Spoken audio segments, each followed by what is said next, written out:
우리가 앞에서 교회는 예수 그리스도의 몸입니다는 제목으로 에베소서를 중심으로 말씀을 나누었습니다.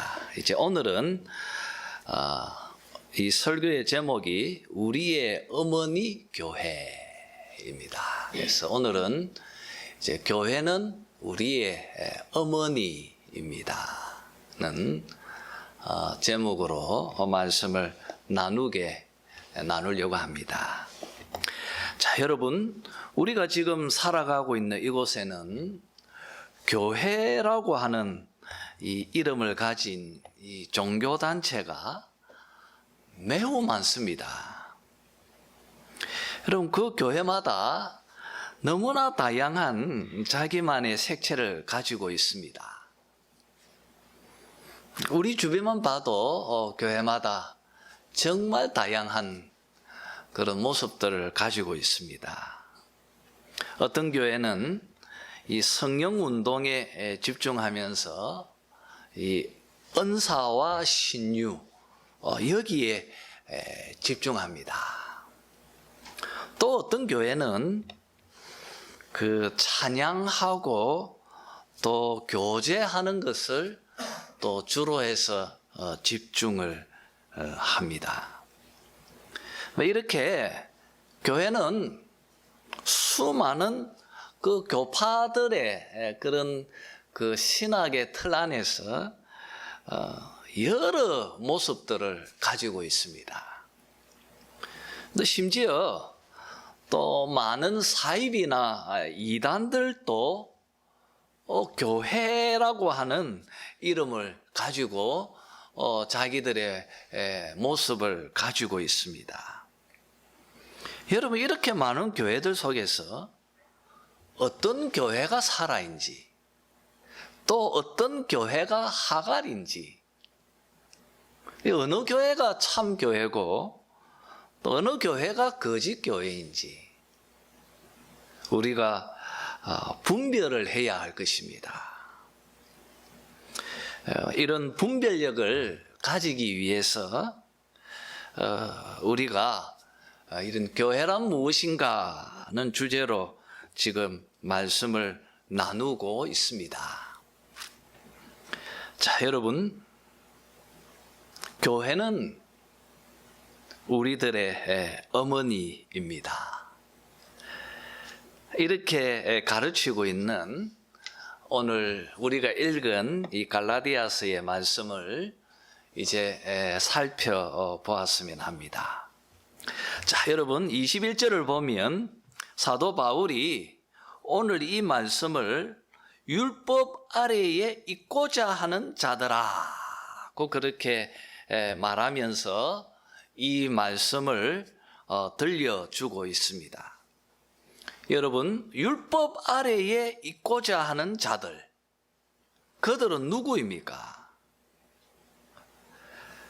이들이 누구인지 3장 1절에 잘 표현이 되어져 있습니다. 보면 어리석도다 갈라디아 사람들아, 예수 그리스도께서 십자가에 못 박히신 것이 너희 눈앞에 밝히 보이거늘 누가 너희를 꾀드냐고 말합니다. 여러분, 이 말처럼 그리스도의 복음 가운데 모여있는 이 갈라디아 교회, 갈라디아 사람들이 함께 신앙생활하는 가운데 누군가가 그 모임에 찾아와서 지금 꼬드기고 있다는 것이죠. 그 꼬임에 빠져있는 그 사람들, 이 어리석은 갈라디아 사람들, 이들이 바로 율법 아래에 있고자 하는 자들이다 고 지금 바울이 책망하고 있습니다. 여러분, 이 꼬드기는 이들이 누구입니까? 우리가 빌립보서를 통하여서도 보았던 것처럼 바로 율법 교사들입니다. 율법 교사들이 지금 갈라디아 사람들을 꼬드기고 있습니다. 여러분, 이 갈라디아서 1장 2절을 보면 갈라디아 여러 교회들에게 교회라고 그렇게 표현이 되어져 있습니다. 그래서 우리는 갈라디아서 이러면 갈라디아 교회 이렇게 생각할 수 있는데 1장 2절을 보면 갈라디아 여러 교회들에게 라고 이렇게 표현되어져 있는 것으로 봐서 이 갈라디아라고 하는 이 지역은 우리로 치면은 뭐 경상남도 이런 어떤 그 폭넓은 그 지역을 포괄하고 있는 그런 지역인 것으로 보여집니다. 그 지역 안에 있는 교회들이 여러 개 있었습니다. 그들에게 지금 이 말씀을 주고 있습니다. 여러분, 이 지역에 유대인들의 회당, 이 유대인들의 회당을 중심으로 해서 이 유대인들이 아주 조직적으로 갈라디아에 바울이 세웠던 이 여러 교회들에게 찾아가서 지금 율법으로 그들을 다시 꼬드기고 있을 뿐 아니라 이 회당에 있는 이 유대인들이 계속해서 이 교회를 핍박하고 또 박해하고 있었던 것을 우리가 알게 되어집니다. 그들은 계속 요구합니다. 할례를 받아야 한다. 그리고 유대교의 절기들을 지키면서 율법을 엄격하게 지켜야 한다고 갈라디아 이 여러 교회 성도들을 꾀고 있습니다. 바울은 1장에서 말하고 있는 것처럼 이것은 명확하게 다른 복음입니다. 다른 복음. 오늘 본문의 말처럼 여종인 하갈이 낳은 이스마엘이라는 것입니다. 바로 이것은 거짓 복음이다. 이런 거짓 복음에 빠져드는 그들에게 책망하면서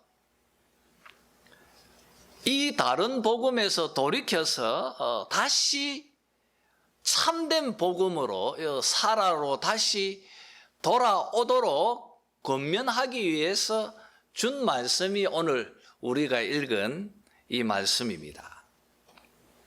바울은 그들을 설득하기 위해서 아브라함 가정의 상황을 들어서 비유로 설명을 하고 있습니다. 여러분 24절을 한번 볼까요? 24절에 한번 읽읍시다. 24절 같이 읽죠. 시작. 이것은 비유니 이 여자들은 두 언약이라. 하나는 시내산으로부터 종을 낳은 자니 곧 하갈이라. 여러분, 바울은 그 율법으로 꼬드기고 있는 그들의 주장을 반박하기 위해서 그들이 가르치는 그 율법의 내용 가운데 아브라함의 가정을 지금 들어서 비유로 지금 이 두 언약을 두 여자와 비교해서 설명을 하고 있습니다. 여러분, 두 언약은 뭐죠? 두 언약. 하나는 옛 언약이고 하나는 새 언약입니다. 이 옛 언약과 새 언약을 이 두 여자에게 비유로 그렇게 적용해서 설명을 하는 것입니다. 옛 언약은 누구입니까? 하갈이고 새 언약은 사라다. 이렇게 해서 지금 이제 비유로 설명을 합니다. 그래서 여러분 이거는 비유예요. 알레고리입니다. 알레고리. 근데 여러분 구약의 성경을 바울이 지금 예로 들어서 비유로 이 알레고리로 설명하고 있는 이거를 우리가 구약의 성경 모두를 이런 식으로 막 해석해 내는 것도 바람직하지 않습니다. 왜냐하면 이런 알레고리 설교들이 너무 많고요. 또 그렇게 설교하면 그게 굉장히 독특하고 또 우리들을 혹하게 만들어요. 역사 속에서 알레고리 설교들은 굉장히 많이 이렇게 있었습니다. 근데 여러분, 성경을 이렇게 알레고리로 해석하는 것은 바람직하지 않습니다. 성경 해석할 때는 항상 저자의 의도를 밝혀야지 이것을 이렇게 알레고리로 자꾸 풀려고 하는 이것은 옳지가 않습니다. 하지만 바울은 성경을 기록하는 사도이니까요. 우리가 사도와 다르기 때문에 여러분, 지금 바울의 이런 해석을 우리는 하나님의 말씀으로 우리가 받아야 할 것입니다. 자, 여러분, 우리는 여기서 질문을 하나 갖습니다. 왜 율법 아래에 있으면 잘못된 것인가? 율법도 모세 오경인 하나님의 말씀인데요. 여러분, 율법에 순종한다는 것은 말씀에 순종한다는 것인데 그게 뭐가 그렇게 잘못인가? 우리가 그런 질문을 갖게 되어집니다. 또 율법과 복음은 반대인가? 옛 언약과 새 언약은 서로 척을 지는 반대 이야기를 하고 있는 것인가? 우리가 이런 질문을 갖게 되어집니다. 여러분, 결론적으로 말하면 그렇지 않습니다. 율법 그 자체로 아무런 문제가 없습니다. 하나님의 말씀은 오류가 있을 수 없습니다. 율법이 잘못된 것은 아닙니다. 지금 본문에서 사도 바울이 하고 있는 말은 율법이 틀렸다는 것을 말하는 것이 아닙니다. 지금 바울이 지적하고 있는 것은 갈라디아 교회가 율법 아래에 있고자 하기 때문입니다. 율법 아래에 있는 것이 문제라는 거예요. 율법 아래에 있고자 하는 그것이 문제고 잘못되어져 있다는 것입니다. 자, 그러면 여러분, 율법 아래에 있다는 건 또 뭡니까? 율법 아래에 있다는 것은 무슨 뜻입니까? 바울은 4장 1절에서 7절까지에서 율법 아래에 있는 것이 뭔지를 이것도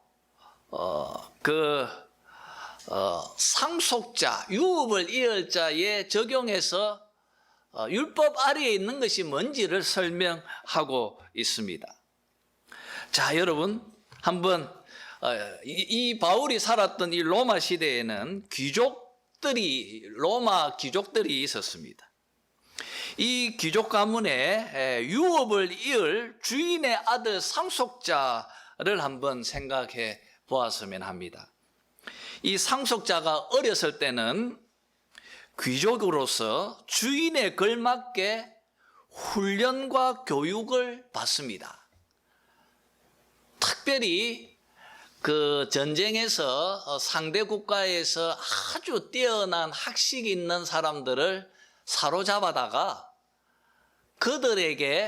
그들은 노예죠, 그죠? 노예이지만 그들은 또 많은 지식을 가지고 있습니다. 그들에게 자기 아들을 맡기는 거예요. 그들이 바로 후견인이고 청지기입니다. 그들에게 자기의 아들을 붙여서 그들 아래에 자기 아들을 두는 거예요. 여러분, 자, 기한이 되면 상속자가 나이가 찹니다. 이 상속자가 나이가 차고 나면 이제 자유인으로서 상속자의 자격으로서 이제 주인의 유업을 이을 자로 세우게 되는 것입니다. 마치 이것과 똑같다는 거예요. 마치 이처럼 하나님께서 자기 백성들을 먼저 세상의 초동학문 아래, 마치 이 후견인과 청지기 그들 아래에 맡긴 것처럼 세상의 초동학문 아래에 종노릇 하도록 두었다는 거예요. 그런데 때가 찼습니다. 4절에 있는 말씀처럼 때가 차매, 때가 찼습니다. 예수 그리스도께서 오셨습니다. 율법이 요구하는 모든 것을 예수님이 성취하셔서 그 율법 아래에 종노릇하는 우리들을 속량해 주시고 거기서 건져 주셔서 우리로 하나님의 아들 되게 해 주셔서 유이을자로 삼아 주셨다는 것입니다. 여러분, 지금 바울은 이렇게 언약에 대해서 지금 말하는 것입니다. 옛 언약 시대 때에는 우리 믿음의 조상들이 전부 다 율법 아래에 있었다는 거예요. 마치 후견인과 그리고 또 그 청지기 아래 이 주인의 아들이 들어가서 거기에서 배우고 공부하는 것처럼 우리 믿음의 조상들도 옛 언약 시대 때 전부 다 율법 아래에 들어가서 살았다는 것입니다. 그래서 율법의 가르침대로 할례도 행하고 많은 절기도 지키고 정결법도 지키고 무엇이 정결하고 무엇이 부정한지 가려가면서 초등학문의 종노릇하면서 살았다는 것입니다. 이것이 옛 언약의 질서였고 이것이 옛 언약 아래에서 구원을 받는 방식이었습니다. 그런데 여러분, 때가 찼습니다. 예수 그리스도께서 오셨습니다. 그가 율법이 요구하는 모든 의를 성취하셨습니다. 이제 옛 언약의 이 율법의 시대는 사라졌습니다.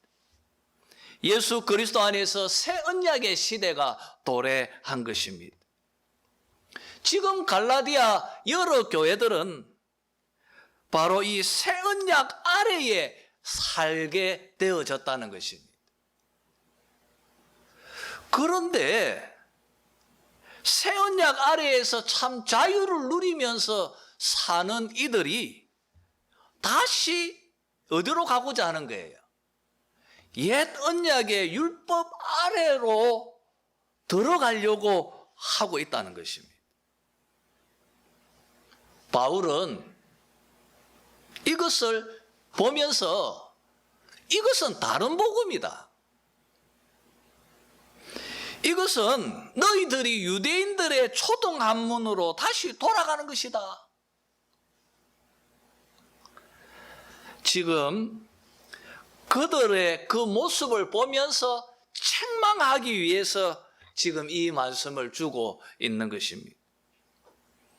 자, 아브라함 가정을 보아라. 아브라함의 가정을 보아라. 여러분 한번 봅시다. 사라가 있었습니다. 아브라함의 아내 사라가 잉태를 못했습니다. 그래서 상속자를 갖기 위해서 자기 몸종 하갈을 아브라함에게 주었습니다. 그래서 아들을 낳았습니다.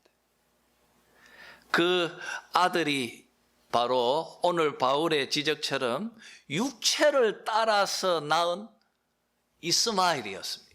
육체로 따라서 태어났어요. 이스마엘입니다. 그 후 이스마엘이 16살 될 때에 사라가 약속을 따라, 여러분 하갈은 육체를 따라 누구를 낳았습니까? 이스마엘을 낳았고, 사라는 무엇을 따랐어요? 약속을 따라서 누구를 낳았습니까? 이삭을 낳았습니다. 하나님께서 사라의 죽은 태를 부활시키셔서 그렇게 태어난 아들이 이삭이었습니다. 여러분, 이것은 비유입니다. 알레고리입니다. 율법과 복음, 옛 언약과 새 언약을 이렇게 설명하고 있습니다. 하갈은 여종입니다. 신분이 종입니다. 여종이었어요. 육체를 따라 낳은 이스마엘. 이 이스마엘이 바로 율법이라는 거예요. 이것이 바로 옛 언약이고 이것이 바로 율법이라고 지금 비유하고 있습니다. 그러면서 바울은 이 이스마엘을 낳은 하갈은 율법이 주어진 시내산과 비유하고 있습니다. 시내산으로부터 율법이 주어졌지요. 이 율법이 이스마엘이고 이 율법을 낳은, 육체를 따라 낳은 이 시내산도 하갈. 그리고 여러분 25절을 보면 아라비아에 있는 이 시내산에서 받은 이 율법을 지금 절대적이라고 생각하면서 엄격하게 지키고 있는 성전이 있는 율법 아래에 지금 있는 이 예루살렘. 그렇죠, 그죠? 성전이 있는 예루살렘. 이 예루살렘도 뭐와 똑같다는 거예요? 지금 25절에서 시내산과 똑같다. 하갈과 똑같다는 것이죠. 시내산하고 똑같다는 거예요. 지금 이 땅에 있는 성전이 있는 지금 저 회당 중심으로 모여 있는 유대교 사람들, 이 율법주의자들, 이들도 다 예루살렘으로부터 온 자들인데 지금 있는 이 예루살렘도 시내산과 똑같다. 이게 하갈이라는 거지.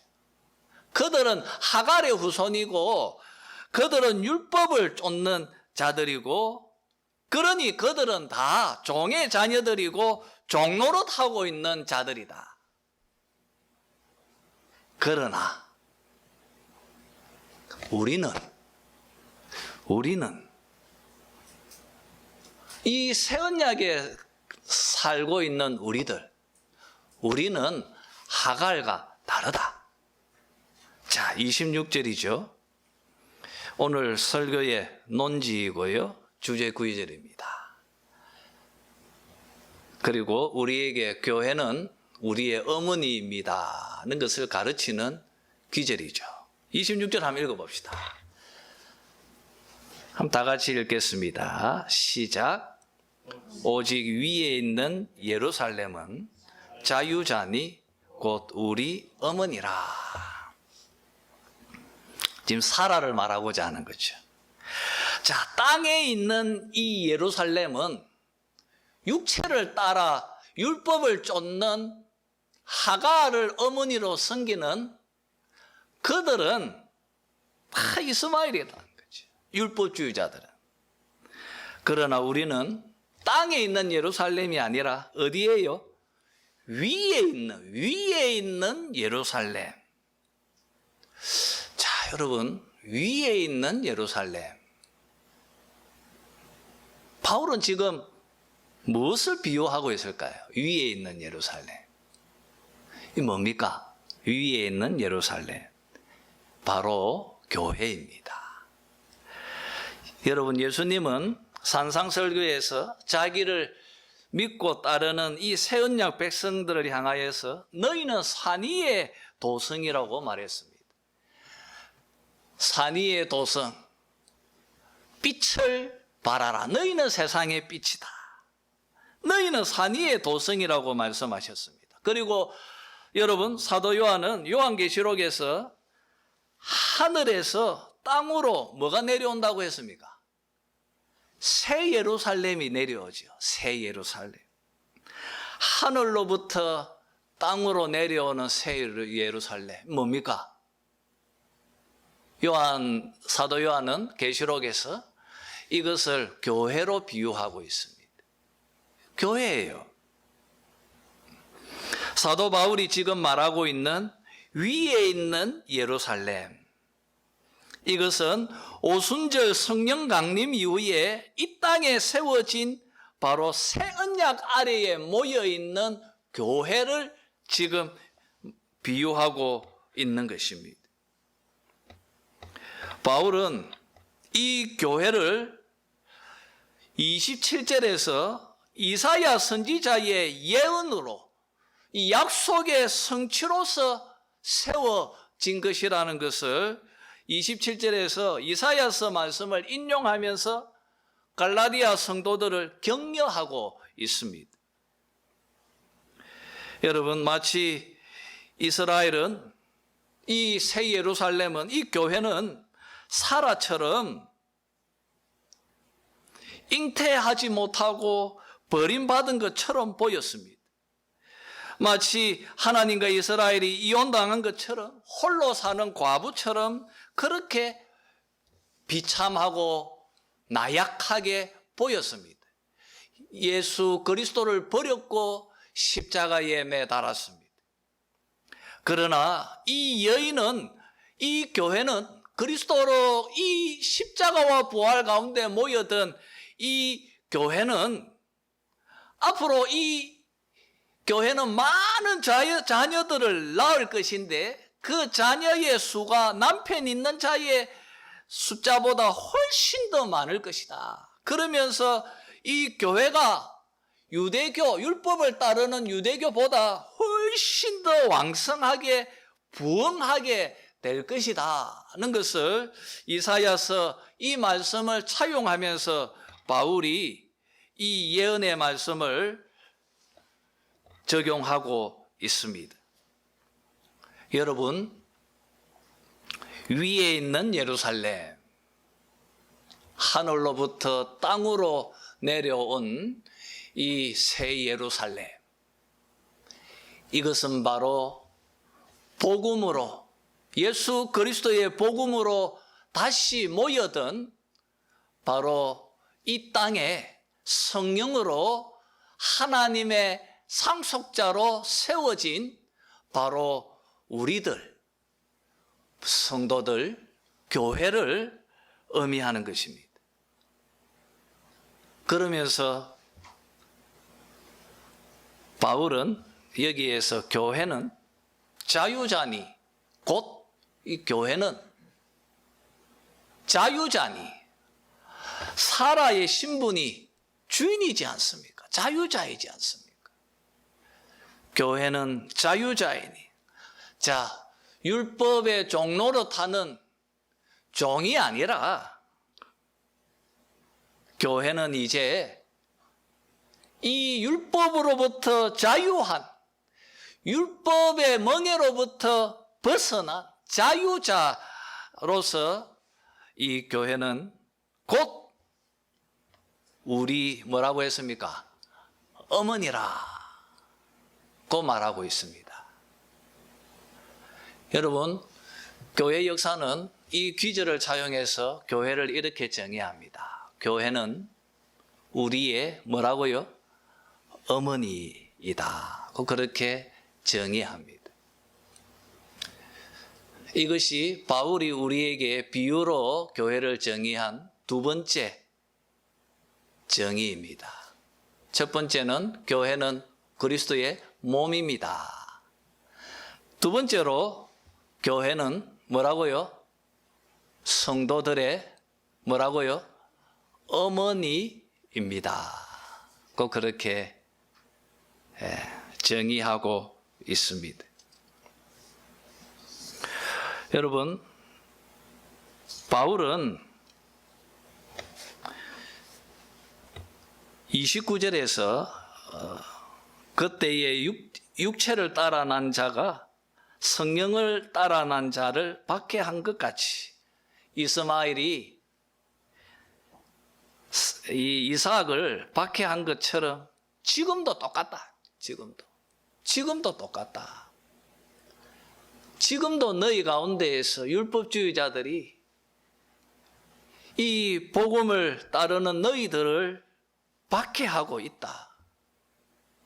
똑같지 않느냐? 그때 성경이 뭐라고 말했냐? 뭐라고 말했습니까? 30절에 여종과 그 아들을 뭐하라고 했습니까? 내쫓아라.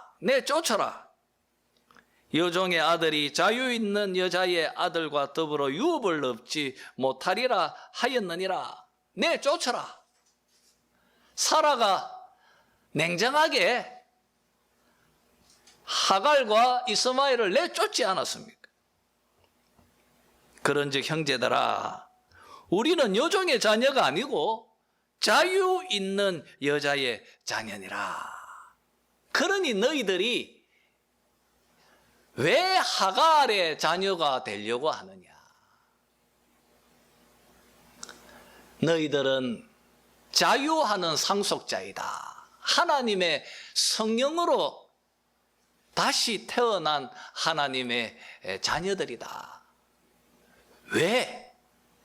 그렇게 오늘 말씀을 정의하고 있습니다. 자, 여러분, 이제 한번 여기서 우리가 말씀을 나누려는 논지를 봅시다. 교회는 우리의 어머니입니다. 교회는 성도들의 어머니입니다. 여러분, 성경은 교회는 예수 그리스도의 신부라고 그렇게 에베소서 5장에서 말하고 있습니다. 그리고 또 여기에서 교회는 성도들의 어머니라고 말하고 있습니다. 이것을 여러분 AD 3세기경에 활동했던 키프리아누스라고 하는 교부가 이 비유를 가지고 이렇게 말합니다.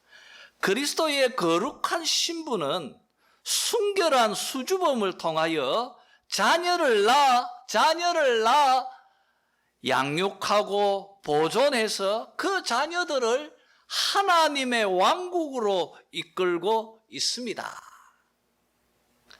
그런데 이 어머니인 교회를 떠나서 간음한 여인과 결합하는 자들은 하나님의 약속에서 분리되어지게 될 것입니다. 자, 이렇게 말을 하면서요, 매우 중요한 말을 합니다.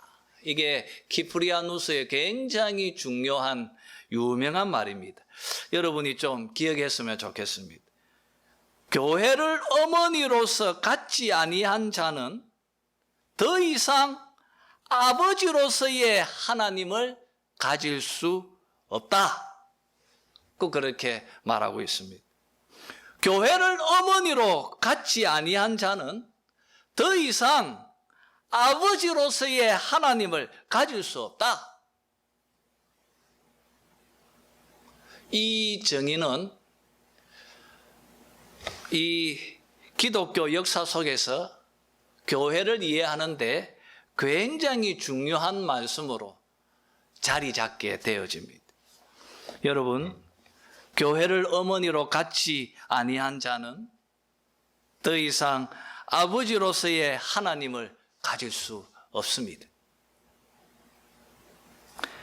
칼빈, 이게 이제 요즘 이름을 그 당시 그 사람들이 불렀던 그 이름대로 해야 된다고 하는 것이 요즘 또 그 추세라서 그렇게 하면 칼빈은 영어식이고요. 원래 이 프랑스 발음은 깔뱅입니다. 깔뱅. 요즘은 다 또 깔뱅이라고 이렇게 이름 적던데, 깔뱅은 이 기독교 강요에서 제일 먼저 교회를 논하면서요, 제일 먼저 언급한 것이 교회는 성도의 어머니입니다 라고 하는 데에서 시작을 합니다. 여러분, 사람은 어머니에게서 절대 의존적인 존재입니다. 인간은 어머니의 품을 떠나서 존재할 수 없습니다.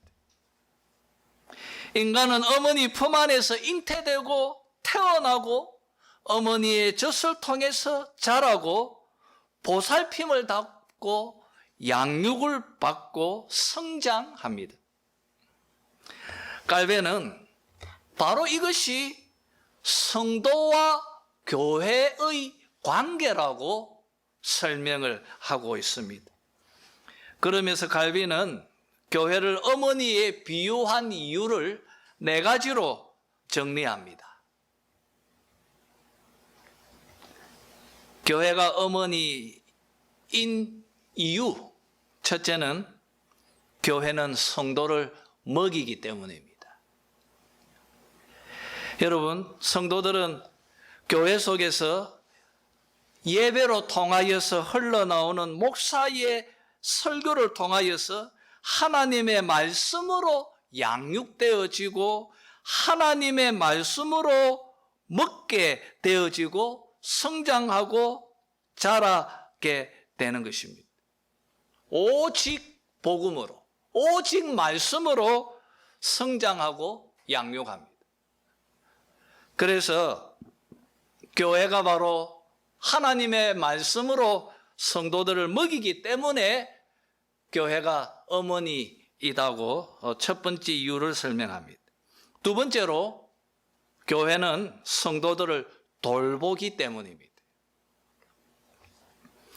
어머니가 자녀를 보살피고 돌보는 것처럼 깔뱅도 교회가 또 성도들을 보살피고 돌본다는 거예요. 무엇으로요? 무엇으로 돌본다고 말했겠습니까? 자, 먹인다고 할 때는 무엇으로 먹인다고 했죠? 말씀으로 먹인다고 했죠. 두 번째로 무엇으로 돌보죠? 성례로요, 성례. 그래서 성례가 중요합니다. 이걸 제가 또 여러분, 신방이라고 하는 것은 어느 교파에서 만든 거겠습니까? 구역 예배는 어느 교파에서 했겠습니까? 이건 감리교에서 만든 것처럼 신방은 장로교에서 나왔어요. 이게 다 여러분 성례에 이렇게 엮여 있는 것입니다. 성례로 돌보는 거예요. 자, 그리고 세 번째로 교회는 성도를 보호합니다.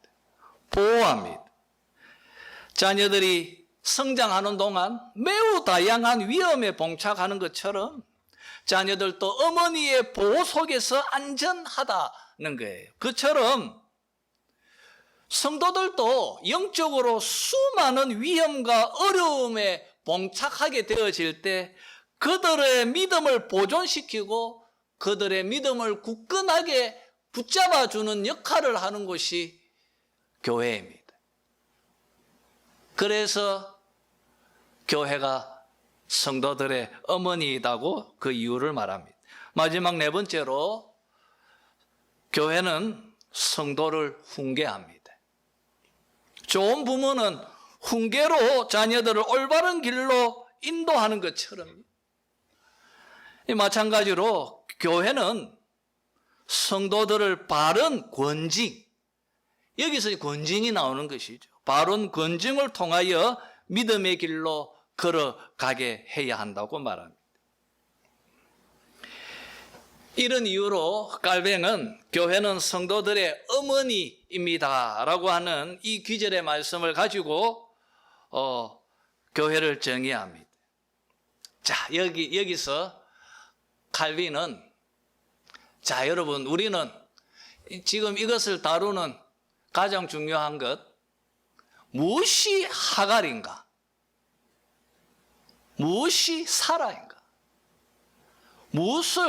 우리가 그것을 구분해내는 기준이 있어야 하지 않겠습니까? 누가 나의 진짜 어머니인가? 누가 진짜 어머니인가? 누가 하갈이고 누가 사라인가? 이걸 구분해내야 되잖아요.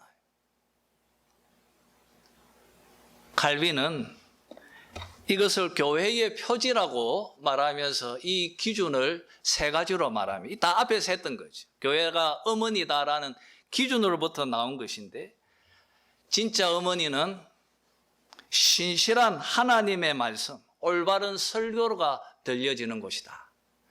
당연하겠죠. 말씀으로 우리가 먹으니까 그 설교가 신실한 하나님의 말씀이어야 한다는 것입니다. 여러분, 바른 신학 위에 바른 성경 해석에 기초한 바른 참 하나님의 말씀을 먹이는 교회, 그 교회가 사라라는 것입니다. 그 기능을 하지 못하는 교회는 사라가 아니고 하갈이라는 거지. 이것이 첫 번째이고요. 두 번째는 신실한 성례 집행입니다. 성례로 돌본다고 했잖아요. 그래서 신실한 성례를 집행하지 않으면 안 된다. 그렇죠? 마지막 세 번째로 신실한 권징 시행입니다. 권징. 이 세 가지가 바로 서 있는 교회가 살아다. 그러지 않으면 뭐가 되는 겁니까? 하갈이다. 여러분, 우리는 지금 교회를 세워가고 있습니다.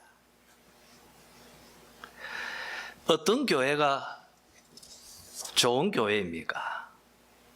어떤 교회가 참 교회입니까? 어떤 교회가 하나님께서 기뻐하시는 교회입니까? 좋은 교회는 성도들의 어머니의 역할을 잘 수행하는 교회입니다. 여러분, 우리는 어머니를 사랑하는 것처럼 교회를 사랑해야 합니다. 왜냐하면 교회가 복음으로 나를 낳았기 때문이고 하나님의 말씀으로 나를 먹이고 있고 기르고 있고 성례로 나를 보호하고 있을 뿐 아니라 권징으로 훈계로 우리를 참 생명의 길로 이끌고 있기 때문입니다. 많은 사람들이 모여들고 있는 교회, 훌륭한 건물을 가지고 있는 교회, 그런 교회가 좋은 교회가 아닙니다. 여러분, 우리에게 하갈과 사라를 구분할 수 있는 분별력이 있었으면 좋겠습니다. 참교회는 올바른 성경 해석에 기초한 바른 설교가 선포되어지는 교회입니다. 바른 성례가 집행되어지는 교회입니다. 올바른 훈계가 주어지는 교회입니다. 우리 모두 이런 좋은 어머니로서의 교회를 세워가는 이 일에 온 힘을 다하는 그런 우리가 되었으면 좋겠습니다.